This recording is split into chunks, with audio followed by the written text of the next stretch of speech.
misy ny fanantenana hamiratra ny hoaviko hibalika ny fahazavana izany no finoako manantenanao ry Jesosy masoandroko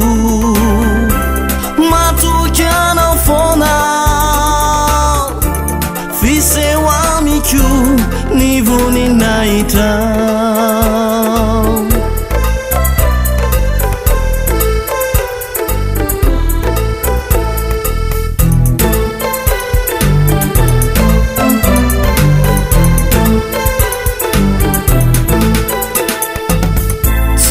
kivy amireo fisedrana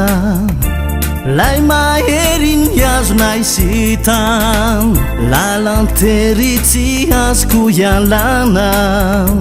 raha mandeha aodindro ombany manantenanao ry Jesosy masoandroko matokiana foana fiseho amiko ny voninahitra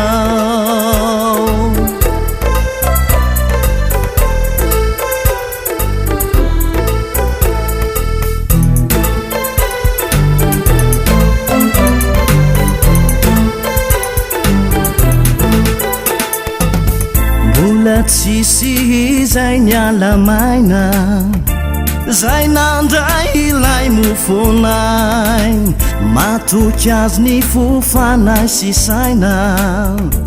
faretana ihany ilainy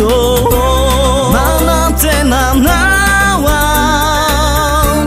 ry Jesosy masoandroko matoky anao foana fiseho amiko ny voninahitra manantenanao ry Jesosy masoandroko matokianao foana fiseho amiko ny voninahitra manantenanao ry Jesosy masoandroko matokianao